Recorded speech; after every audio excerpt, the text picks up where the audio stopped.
ప్రయాణ సమయాల్లో. వాళ్ళు ఎలాగూ ఇద్దరు కూడా దైవికంగా అలవాట్లు అండ్ భక్తి అండ్ గాడ్ ఫియరింగ్ పీపులే, ఇద్దరు కూడా గాడ్ ఫియరింగ్ అండ్ భక్తి ప్రపత్తులు ఉన్నాయి, దేవుడు అంటే నమ్మకం ఉంది. సో వాళ్ళ జాగ్రత్తలు వాళ్ళు డెఫినెట్గా తీసుకుంటారు, అందులో డౌటే ఉంది. అందులో భువనేశ్వరి గారు అయితే, శ్రీమతి భువనేశ్వరి గారు అయితే వారు ఇంకా తగిన జాగ్రత్తలు తీసుకుంటారు. చాలా నిష్టగా కార్యక్రమాలు ఏమన్నా చేయించాల్సిన, యాగాలు యజ్ఞాలు చేయించాల్సిన అవి చేయించుకుంటారు. రేవంత్ రెడ్డి గారు కూడా చేయించుకుంటారు. ఇంకా మరి ఇబ్బంది ఎట్నుంచి వచ్చే అవకాశం ఉంటుంది? ఇబ్బంది అనేది మీరు ఇప్పుడు ఏదైతే చెప్తున్నారో, అంటే మీరు చెప్తున్న పర్సనల్ గా అంటే లీడర్స్ వాళ్ళ ఫ్యామిలీస్ మీద చెప్తున్నారు సార్. ప్రజల బట్టి కదా వాళ్ళకి వచ్చే కర్మ ఉంటది. రైట్. ప్రజల బట్టి నాయకుడి యొక్క కర్మ ఉంటది. ఇప్పుడు మీరు ఏదైతే చెప్తున్నారో వ్యక్తిగత జీవితం, వ్యక్తిగత కుటుంబం. ఇప్పుడు అదే ప్రజల యొక్క నాయకుడు ఇబ్బంది పడే రోజు అనుకోండి, లేదా ఒక చాప్టర్ ఎండ్ అవ్వాలనుకోండి, సంఘటన జరిగి తీరుతుంది అంటారు, తీరదు అంటారు? ఖచ్చితంగా జరిగే తీరుతుంది సార్. ఎందుకంటే నేను మీకు అన్నాను కదా, కార్యానికి కారణమైన సంబంధం వేరు. ప్రజల యొక్క కర్మని ఎవరైతే రూల్ చేస్తున్నారో ప్రజలు కొద్ది సఫర్ అవ్వాలంటే కంపల్సరీగా నేను చెప్పిన విధానంలోనే సంఘటనలు జరుగుతాయి. కొద్దిగా ఏంటంటే యాక్సిడెంటల్ గా కొద్ది జాగ్రత్తగా ఉండాలి. విమాన ప్రయాణాలు, కారు ప్రయాణాల్లో కొద్దిగా జాగ్రత్తగా ఉండాలి. రైట్. అయితే రవికుమార్ గారు ఇంకొక 2-3 అంశాలు ఫ్లైట్ యాక్సిడెంట్ రిలేటెడ్గా. ఇప్పుడు అక్రాస్ ద గ్లోబ్ కొన్ని స్టోరీస్ వస్తున్నాయి. కుట్రకోణం మరి కొన్ని రోజుల్లో బయటపడవచ్చు. ఖలిస్తానీ టెర్రరిస్టులు ఉండొచ్చు, టర్కీ ఐసిస్ వాళ్ళు ఉండొచ్చు, హమాస్ ఉండొచ్చు, అండ్ మన దాయాదులు ఉండొచ్చు. అంటే మన ఆపరేషన్ సింధూర్ ద్వారా ఫలితంగా ధ్వంసమైన 9 ఉగ్ర క్యాంపుల అవశేషాల నుంచి బయటపడిన వాళ్ళు కూడా దీనికి పాల్పడి ఉండొచ్చు. వాళ్ళు రిమోట్లో మానిటర్ చేయడం సంభవం ఇది ఫిషిగా అనిపిస్తుంది. రిమోట్లో వాళ్ళు ఇంజన్ ఫెయిల్యూర్స్ని ఎట్లా, ఇంజన్ కదలికల్ని వాళ్ళు ఎలా నియంత్రించగలరు అంటే వాళ్ళ ఉగ్ర తంత్రంలో అలాంటి శక్తులు ఉన్నాయా నిజంగా? శక్తులు ఉంటాయి సార్. మీకు ఇప్పుడు అదే కదా పిశాచ యోగం అంటే, మీరు దేన్నైతే ప్రిడిక్ట్ చేయలేరో అది జరగడం అనేది ఒక, అంటే పాత సినిమాల్లో దయ్యాలని కాదు సార్. ఇప్పుడు ఒక సైకో కిల్లర్ అన్నాం అనుకోండి సార్, సైకో కిల్లర్ అనేవాడు ఫీల్డ్ లోకి రావాలి కదా. ఇప్పుడు మీరు ఏదైతే చెప్తున్నారో ఒక 10 రోజుల్లో ఇలాంటివి బయటకు వస్తాయి. బయటకు వస్తే ఆ వ్యక్తులు ఇలాగా చేయగలిగారు అనే ఆశ్చర్యానికి మనం గురవుతామండి. అది ఖచ్చితం. అది ఎందుకంటే రాబోయే రోజుల్లో ఇంకా పెను ప్రమాదాలు జరిగే రోజులు ఆల్మోస్ట్ ఇంకా ఉన్నాయి కదా. ఇంకా నాకు తెలిసినంత వరకు యుద్ధ వాతావరణం కల్పించేటట్టు జనాలు ఇదయ్యేది ఉంటుందండి. అలాంటివి చేసిన వ్యక్తులుగా కూడా అవుతారు. ఇప్పుడు మీరు అన్నారు కదా, ఇలాంటి విషయం ఉందని తెలిస్తే ఇప్పుడు హిందూ ముస్లిమ్స్ కి గొడవలు పెద్దవ అంటారా? ఖచ్చితంగా అవుతాయండి. ఎందుకు ఖచ్చితంగా అవుతాయి. అక్కడెక్కడో బార్డర్ లో జరిగితేనే ఈరోజు మనం యాంటీ ముస్లిం ఇది తెచ్చాం. ఇప్పుడు నిజంగానే వాళ్ళు anti Pakistan sir, anti national. మరి అంటే అది మతాల మధ్య గొడవ కాదు, ఉగ్రవాదానికి జాతీయవాదానికి మధ్య జరిగిన గొడవ అండి. అది ఉగ్రవాదం సార్. అది ఎప్పుడు మతాలకు సంబంధించిన యుద్ధమే. మీరు చెప్తుంది ఏది ఎడ్యుకేటెడ్ పీపుల్ వరకు జరిగింది. అది కింద లెవెల్లో అంటే మతాలకు సంబంధించిన ఇష్యూగా కన్వర్ట్ అయింది సార్. ఎందుకంటే ఆస్ట్రాలజర్ గా నేను చూస్తాను, నా పాయింట్ అది.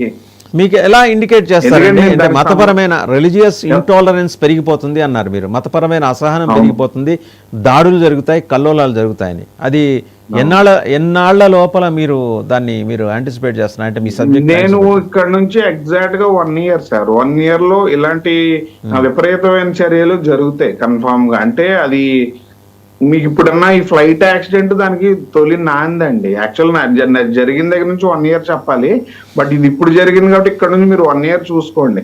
మీరు ఇప్పుడు ఒక 10 days లోని నాకు తెలిసినంత ఒక చిన్న రెవల్యూషనరీ పాయింట్స్ వస్తాయి. ఇప్పుడు మనం అనుకున్న వీటి వెనకాతలు ఎవరున్నారు, ఏం జరిగాయని వస్తాయి. దాని తర్వాత కొన్ని మొదలవుతాయి అన్నమాట. అది కొద్దిగా మీరు అన్న విషయానికి ఆన్సర్ అది. ఇన్ఫ్యాక్ట్ ఒక వీడియో మార్నింగ్ నుంచి, ఈరోజు ఉదయం నుంచి, నేను రాత్రి నుంచి కూడానండి వైరల్ అవుతుంది. మార్నింగ్కి బాగా ఇంటెన్సివ్ అయింది. ఏంటంటే ఖలిస్తానీ ఉగ్రవాది పన్ను అనే అతను ఎయిర్ ఇండియాపై దాడి చేస్తానని బెదిరిస్తున్న వీడియో ఒకటి, అంటే లోగడ ఎప్పుడు అతను అనౌన్స్ చేశాడు. అండ్ అలాగే ఏమన్నా అల్ ఖైదా పెనిన్సులా అరేబియా AQAB అనే గ్రూపు, ఆ నాయకుడు వార్న్ చేశాడు. ఏది యుఎస్ తోటి సంబంధాలు ఉన్న అన్ని దేశాలని, యుఎస్ పట్ల సానుకూలంగా అన్ని దేశాలని హతమారుస్తాను, అల్లకల్లం సృష్టిస్తాను. దీనికి ఏమైనా లింక్ చేసుకోవచ్చా? లింక్ 100% చేసుకోండి సార్. పోతే ఇది కన్ఫర్మ్ అవ్వడానికి మీకు ఒక 1 వీక్ పడుతుంది. ఇప్పుడు ఏదైతే మీరు గాలి వార్త అన్నారో అది కన్ఫర్మేషన్ అని ఒక న్యూస్ వస్తుంది. దాని తర్వాత జనాల్లో నేను ఇప్పుడు చెప్పిన ఈవెంట్స్ కి నాందులు పడిపోతాయి. నేను అదే అంటున్నాను కదా సార్, గ్రహస్థితి బట్టి మనిషి ఆలోచన విధానం ఉంటుందండి. ఇప్పుడు నేను ఏ ఈవెంట్ చెప్పినా కూడా ప్రజల్ని సంఘటనని మిక్స్ చేసి చెప్తా ఉన్నాను. మీరు గమనిస్తే ఇప్పుడు మీరు ఏదైతే చెప్తున్నారో దానికి సంబంధించిన ఎవిడెన్స్లు దొరుకుతాయి ఒక వారంలో. అది నిజం అబద్ధమో తేలేలోపు మనం అంటాం కదా, ఆ స్ప్రెడ్డింగ్ అనేది జరిగిపోయి పబ్లిక్ లో రావాల్సిన చిచ్చు అంతా జరిగిపోద్ది అనమాట. అదైతే పక్కగా ఇప్పుడు మీరు ఒక 1 year లోపే చూస్తారు. ఒక వారంలో ఏం జరుగుతుందో మళ్ళీ మీరే చూస్తారు. ఇక్కడ ఇప్పుడు 787, 777 ఈ 2 బోయింగ్స్ కూడా సాంకేతిక లోపాలు ఉన్నాయని చెప్పేసి ఎప్పటి నుంచో చెప్తా వస్తున్నారట. ఒక పాసింజర్ అయితే ఆయన ఢిల్లీలో బోర్డు చేసిన ఫ్లైట్ అహ్మదాబాద్లో దిగి బయటకు వచ్చేసారు. ఆయన ట్వీట్ కూడా చేశారు, ఏమంటే దీంట్లో సాంకేతిక సమస్యలు ఉన్నాయి, నేను నెత్తినోరు కొట్టుకున్నా ఎవరు ఎంటర్ లేదు అని చెప్పేసి ఎయిర్ ఇండియాని ట్యాగ్ చేస్తూ ట్వీట్ చేశాడు. అదైపోయింది. ఒక్కడు బయటపడ్డాడు, ఆయన కోలుకుంటున్నాడు ప్రస్తుతం. ఆయన వచ్చిన తర్వాత అసలు విషయం ఏంటనేది కోలుకున్న తర్వాత వస్తుంది. రెండోది, ఇంతకుముందే డీజీసీఏ ఆ బ్లాక్ బాక్స్ని స్వాధీనం చేసుకున్నట్టు దాని విశ్లేషణ మొదలవుతుంది.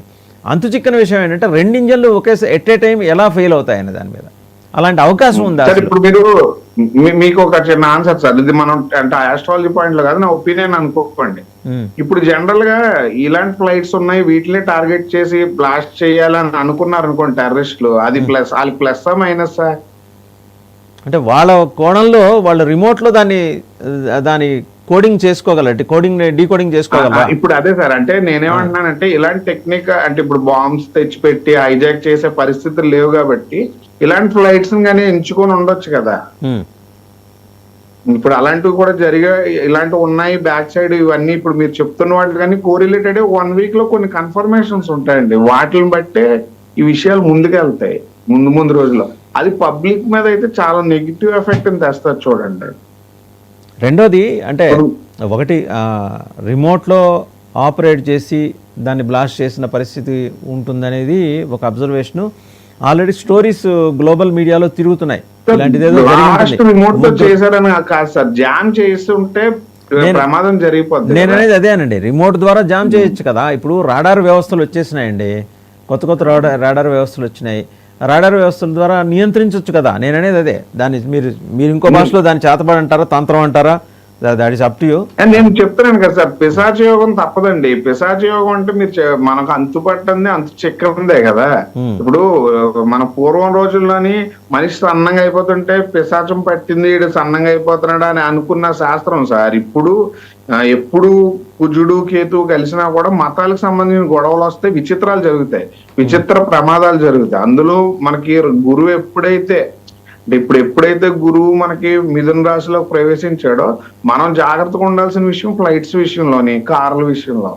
అది ఆల్మోస్ట్ మనం హెచ్చరిస్తున్నాం. ఎన్ని రోజులు ఎంతకాలం ఉంటాడండి గురువు మిథున రాశిలో? ఎంతకాలం ఉంటాడు? పైగా ఇప్పుడు మనం 1 year ఉంటాడు సార్. 1 year ఉంటాడు. ఇక్కడ నుంచి 8 సంవత్సరాలు గురువు అతిచారి అండి. జ్యోతిష్యులు ఎవరు జ్యోతిష్యాన్ని 100% యాక్యురేటెడ్ గా చెప్పలేరు. ఇక్కడ నుంచి 8 సంవత్సరాలు జరిగిన సంఘటనలు పట్టుకొని వెళ్ళడాలే తప్ప ఆ సంఘటన ముందు ప్రిడిక్ట్ చేసుకోవాలంటే వాళ్ళకి శాస్త్రం నుంచి బయటకు వచ్చి శాస్త్రాన్ని వాడుతూ చెప్పాలి. అంటే సాధన ఉన్నోళ్ళు, తాంత్రిక శక్తుల మీద అవగాహన ఉన్నోళ్ళు, అధ్యయనం చేసిన వాళ్ళు మాత్రమే చెప్పగలరంటారు. ఏది జ్యోతిష్యము చెప్పగలరండి. అచ్చంగా జ్యోతిష్యం మీదే ఆధారపడిన వాళ్ళైతే ఇలాంటి ప్రెడిక్ట్ చేయలేరంట. మీరు ఇలాంటి పిశాచ యోగాలు లోగడ ఎదురైన సందర్భాలు ఉన్నాయా భారతదేశానికి? ఏం సార్? ఇలాంటి పిశాచ యోగాలు లోగడ ఎదురైన సందర్భాలు ఉన్నాయా భారతదేశానికి? మనకి ఇప్పటి వరకు జరిగిన మత కల్లోలన్నీ ఆ టైంలోనే జరిగినాయి సార్. ఇలాంటి ఫ్లైట్ యాక్సిడెంట్లు జరిగింది కూడా అప్పుడే. ఇలాంటి ఫ్లైట్ యాక్సిడెంట్స్ జరిగినవి కూడా అప్పుడే. మీరు ఇంకోటి చెప్పారు, కుజుడు ఎక్కువ జరిగిన సంవత్సరాలన్నీ కూడా ఈ ట్రాన్సిట్ కి బాగా మ్యాచ్ అవుతాయి. అంటే ఇప్పుడు అలాంటి ట్రాన్సిట్ మళ్ళీ ఆవృతంగా వచ్చిందంటారా మీరు? ఇప్పుడు 100% ఈ 18 నెలలు ఉంటుందండి. 18 నెలలు ఉంటుంది.